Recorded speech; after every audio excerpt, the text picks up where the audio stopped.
है अंतिम वाला प्रत्यावर्ती धारा परिपथ में कैसे परिपथ का निर्माण करते हैं। उसमें सातों प्रकार किस प्रकार है। जब परिपथ में क्या लगा हो, तीनों लगा हो, प्रेरकत्व भी लगा हो, धारिता सी भी लगा हो और प्रतिरोध आर भी लगा हो। जब तीनों लगा हो तो ऐसे परिपथ को क्या कहते हैं, LCR परिपथ कहते हैं। L-C-R परिपथ वह परिपथ जिसमें प्रेरकत्व भी लगा हो, धारिता भी लगा हो और प्रतिरोध भी लगा हो। अब यहाँ शुद्ध की बात अभी नहीं करेगा। शुद्ध पहले वाले हेडिंग में आप शुद्ध चले हैं शुरुआत से, है जी। जब परिपथ में शुद्ध प्रेरकत्व L लगा हो, सिंगल था तो शुद्ध था। सेकंड में जब परिपथ में शुद्ध धारिता C लगी हो, तीसरे तक शुद्ध चले थे आप लोग। जब परिपथ में शुद्ध प्रतिरोध, प्रेरकत्व और धारिता C लगा हो, ऐसे मतलब तीनों में शुद्ध का प्रयोग किया। जब सिंगल था तो, और जब दो आए तो शुद्ध खत्म। एक अकेला चीज़ बड़ा शुद्ध होता है। ये सपोज करिए कि अगर कोई मिठाई का प्रदर्शनी करना है, खिलाना किसी को नहीं है, एगो खूब बढ़िया मिठाई सजा के बढ़िया से एकदम बढ़िया फ्रेम में और सजा के लगा क्या करेगा, रख देगा म्यूजियम में। यह अलग तरह की मिठाई, आप इसको क्या करिए, केवल देखिए खुश रहे, खाना नहीं है। और जब सिंगल चीज़ रहेगा तो बड़ा बढ़िया सजा कर लाते हैं लोग, उसको खाना नहीं होता है ऐसी मिठाई को।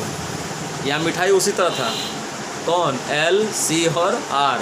जब अलग अलग था तो सजा के लाया गया। क्या लिखा गया, शुद्ध प्रेरकत्व L हो, शुद्ध धारिता C हो, शुद्ध प्रतिरोध R हो। लेकिन जब दो तीन चीज़ मिला दी गई तो शुद्धता क्या हो गई, ख़त्म हो गई। अब छूट है कि जब अब क्या हो गया, वो क्या बोलते हैं जी, जब भगवाना में पड़ जाता है कौन चीज़, तुलसी वगैरह, गंगा जल, तो कहते अब खाइए सबको। तो छूट है, जब सो निकाल के सो ले जाओ। लेकिन उससे पहले क्या करते हैं, बढ़िया से थाली में सब में से थोड़ा थोड़ा क्या करते हैं, निकालते हैं अच्छी तरह और ले जाकर पूजा क्या करते हैं, चढ़ाते हैं। उसके बाद हम लोग क्या करते हैं, अपना वो क्या बोलते हैं, भंडारा क्या करते हैं, निकाल देते हैं कि आप भोजन सब में क्या कर दीजिए, बांट दीजिए। शुभ माना जाता है। और शुभ क्या लिखते हैं, शुद्ध लिखते हैं। क्या लिखते हैं, शुद्ध लिखते हैं। इसलिए वो एक होता है। जहाँ पूजा पाठ हो रहा, हमारा दिया एक के जलता है, 3 गो दिया 2 गो दिया नहीं जलता है, एक के जलता है। एक गो दिया बगल में जली, कहाँ गोबर गणेश जहाँ मटका बनल रहता है उसी के बगल में जला रहता है। लेकिन अब देखिए कई तरह के यंत्र जोड़ दिए गए, तब शुद्धता खत्म हो गई। वह परिपथ जिसमें प्रेरकत्व भी लगा हो, धारिता भी लगा हो, प्रतिरोध भी लगा हो, उसे क्या कहते हैं, LCR परिपथ कहा जाता है। चित्र में एक LCR परिपथ दर्शाया गया है जिसमें प्रेरकत्व, धारिता और प्रतिरोध को एक प्रत्यावर्ती धारा परिपथ से क्या कर दिए, जोड़ दिए। माना प्रेरकत्व के सिरों के बीच का विभव VL, शुरू से बताया जा रहा है इसको। धारिता के सिरों के बीच का विभव VC और प्रतिरोध के सिरों के बीच का विभव अगर VR हो तो सर्किट में, ये नीचे वाले सर्किट में यहाँ पर क्या कर रहे हैं, x अक्ष पर VR को दर्शाया गया है और जो y अक्ष है 2 भागों में टूटा है। आपको पहले बता चुके हैं कि यह टोटल लंबाई हमारे पास कितनी है, VL है, और यह दूरी कितनी है, VC है। तो यह दूरी निकालने के लिए क्या करेंगे आप, बड़ की दूरी में से पूरा टोटल लंबाई कितनी है, पूरा टोटल लंबाई यहाँ से आप लीजिए। यह टोटल लंबाई कितनी है, VL है। यह लंबाई कितनी है, VC है। तो यह लंबाई कैसे निकालेंगे, टोटल लंबाई में से VC लंबाई क्या कर देंगे, घटा देंगे। ये किस रूप में होगा जी, लंब के रूप में। अगर यह VL माइनस VC होगा तो ये भी VL माइनस VC होगा। सम्मुख भुजाएं आयताकार आकृति में बराबर होती है। अब लंब हमारे पास है, आधार हमारे पास है, फाई कालांतर बना हुआ है। यहाँ पर एक दूसरे के परस्पर ये क्या है, लंबवत है। यहाँ 90 डिग्री कोण बन रहा है। तो पाइथागोरस प्रमेय से कर्ण का वर्ग यानी परिणामी विभव, समझिएगा परिणामी विभव कितना होगा, हाँ जी, परिणामी विभव भी बराबर करणी में लंब का स्क्वायर प्लस आधार का स्क्वायर। लंब कौन है जी, VL माइनस VC का होल स्क्वायर। समझिएगा, देखिए बोर्ड को बढ़िया देखो। और आधार कौन है, VR का स्क्वायर। समझ में आ रहा है जी। ये लंब हो गया, ये क्या हो गया, आधार हो गया। ये क्या है, कर्ण है। कर्ण किस रूप में दर्शाया गया, परिणामी विभव में। आगे प्रसार कर दीजिए। V =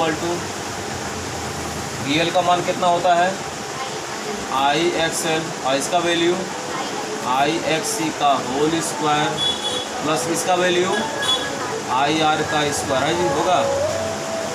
वी आर का वैल्यू क्या होता है आई आर, तो वी आर स्क्वायर का value I square R square. आप यहाँ लिख लेना वी एल बराबर क्या होता है आई एक्स एल, वी सी बराबर आई एक्स सी, वी आर बराबर आई आर। ये तीनों मान में से भर दिए, क्या लाभ मिला वो देखो जी, वी इक्वल टू थोड़ा डायरेक्ट हम हल कर रहे हैं, देखो ना इसमें और इसमें जो पद उभयनिष्ठ है किसके साथ लिखा हुआ है वर्ग में, तो ऐसे पद को जो बाहर निकालते हैं तो वर्ग करके निकालते हैं। जैसे x A minus X B का होल स्क्वायर हो और इसमें x कॉमन कर रहे हो तो दो पावर लेके x निकलेगा, मतलब एक्स स्क्वायर कॉमन कर सकते हो और a माइनस बी का होल स्क्वायर लिख सकते हो। गणित से देख लो, अगर यहाँ 3 पावर होता, सपोज करिए यहाँ X A minus X B का होल पावर 3 होता, क्या लिखते X Q A minus B का होल क्यू। यानी कभी कभी हम ऐसे पद को भी कॉमन करते हैं जो पावर के साथ लिखा हो। जैसे x A minus X B में बहुत आसान है एक्स कॉमन करना, हम एक पावर क्यों कॉमन किए हैं भाई, क्योंकि पूरे पे कितना घात है, एक घात, इसलिए एक पावर कॉमन किए। गणित में अगर 2 पावर हो तो 2 पावर लेकर निकलेगा वो कॉमन वाला, 3 पावर हो तो 3 पावर लेकर निकलेगा। और आप लोगों को बताइए इसमें क्या निकाले हैं आई स्क्वायर, अगर क्या बचेगा X L minus X C का होल स्क्वायर, इधर क्या है आई स्क्वायर आर स्क्वायर। हम जेड का सूत्र बनाना चाहते हैं और क्या प्रतिबाधा लाना है हमको, ई इक्वल टू जिस, अब बताओ पूरे पद में क्या कॉमन है, ये पूरा एक पद है, ये पूरा एक पद, क्या कॉमन है पूरे में आई स्क्वायर, अंदर क्या बचेगा X L minus X C का whole square plus R square. E बराबर आई स्क्वायर का वर्गमूल बन जाएगा, रूट से बाहर निकल जाएगा, क्या निकलेगा आई, और रूट में क्या बचा x L minus X C का होल स्क्वायर प्लस कितना आ गया आर स्क्वायर। चलिए v के साथ क्या आई को पक्षांतर करेंगे, भाग देगा कर, आई इधर गुणा करेगा क्या करेगा भाग, और उधर क्या बचा रूट में X L minus X C का whole square plus E Y I को क्या कहते आए हैं जेड, जेड को क्या बोलते हैं प्रतिबाधा। किस परिपथ के लिए एलसीआर परिपथ के लिए सूत्र आ गया आपका X L minus X C का whole square plus R square. आप चाहते हैं तो एक्सेल का भी सूत्र लिख सकते हैं, वो भी आप पढ़ा चुके हैं आपको पीछे। एक्स सी का भी सूत्र लिख सकते हैं, कोई ज़रूरत नहीं है। यहाँ ओमेगा ये लिख सकते हो, यहाँ 1/ओमेगा सी लिख सकते हैं, प्रसार मत करना, झूठ मूठ का प्रसार करोगे। जेड बराबर आप ये भी लिख सकते हैं। एक्सेल का सूत्र क्या होता है जी ओमेगा एल, और एक्स सी का सूत्र 1/ओमेगा सी का होल स्क्वायर प्लस कितना आर स्क्वायर। ये हो गया एलसीआर परिपथ में प्रतिबाधा का सूत्र। थोड़ा ध्यान देना, हम यहाँ कालांतर का सूत्र बताने वाले हैं। कालांतर किसे कहते हैं कौन बताएं, चलिए। एलसीआर परिपथ का भी परिणामी विभव का फार्मूला बताया आपको हमने जेड के रूप में। बताओ जी कालांतर क्या है।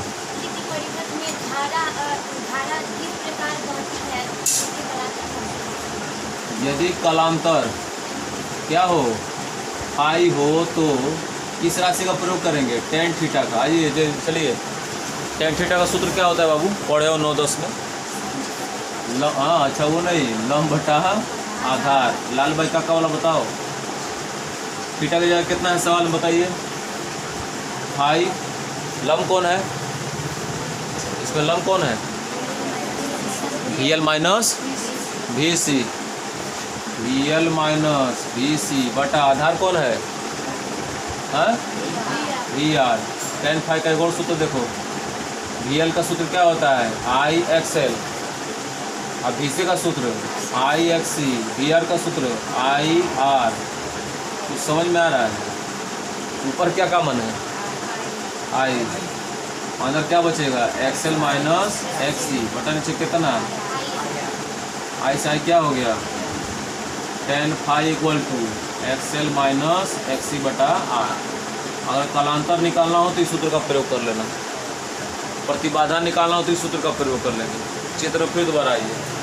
हमने कहा कि जब परिपथ में कई यंत्र एक साथ जोड़ दिए जाएं, शुद्धता खत्म हो जाएगी। परिपथ में यल भी लगा हो, प्रेरकत्व सी भी लगा हो, धारिता प्रतिरोध आर भी लगा हो, तो उसके लिए जब सर्किट बनाएंगे ना तो ऐसा बनाए, देख लो। और उसका जो ग्राफ बनाते हैं, यह ग्राफ निरूपण है। ग्राफ निरूपण में वी आर एक्स अक्ष पर और वी एल और वी सी एक साथ चलेगा। ये वी एल चलेगा ऊपर से नीचे, पूरा ऊपर से नीचे पूरा परिपथ में, यानी वी एल का परिपथ क्या होता है, अधिक होता है। वी सी का परिपथ क्या होता है, छोटा होता है। उसके बीच की दूरी निकालने के लिए बड़े परिपथ में छोटी परिपथ को क्या करना पड़ता है, घटाना पड़ता है। तो बड़ा परिपथ में छोटा परिपथ घटाएंगे तो वी एल माइनस वी सी मिलेगा। इस परिपथ उठा के यहाँ ले आइए, क्योंकि हम किसका सूत्र बनाने वाले हैं, कालांतर का और प्रतिबाधा का। प्रतिबाधा का सूत्र बनाने के लिए क्या करना पड़ेगा आपको, इस बिंदु से परिणामी विभव क्या बनाना पड़ेगा, भी। अब बताइए, यदि इस बिंदु से परिणामी विभव भी है तो पाइथागोरस फॉर्मूला लग सकता है। यहाँ पर लंब और आधार हमारे पास है, तो कर्ण बराबर करनी में लंब का प्लस आधार का वर्ग। इसका प्रसार करने से पहले इसका सूत्र लिख दीजिएगा। आई स्क्वायर कॉमन करना, पूरे पर में आई स्क्वायर, आई जो LHS में आएगा V बाई आई, उसको जेड कहते हैं। अगर प्रतिबाधा निकालना हो LCR परिपथ में तो इस सूत्र का प्रयोग करेंगे। कालांतर भी कभी को पूछता है, फिर दोहरा रहे हैं। कालांतर वह इकाई होती है जिससे परिपथ में बह रही धारा की दिशा और गति क्या होती है, पहचानी जाती है, उसका परिमाण भी पहचाना जाता है। कालांतर यदि फाई हो तो लाल बाई काका के सूत्र से 9-10 में पढ़े होंगे, टेन थीटा बराबर क्या होता है, लंब बटा आधार। वहाँ से थीटा का मान फाई रखकर थीटा के पद में फाई का सूत्र प्राप्त कर लीजिएगा। Tan phi equal to XL minus XC बटा आर। यह वह सूत्र है जिसे कालांतर ज्ञात करते हैं LCR परिपथ में। यह वह सूत्र है जिसे प्रतिबाधा ज्ञात करते हैं। यह था हमारा 7 प्रकार का प्रत्यावर्ती धारा परिपथ।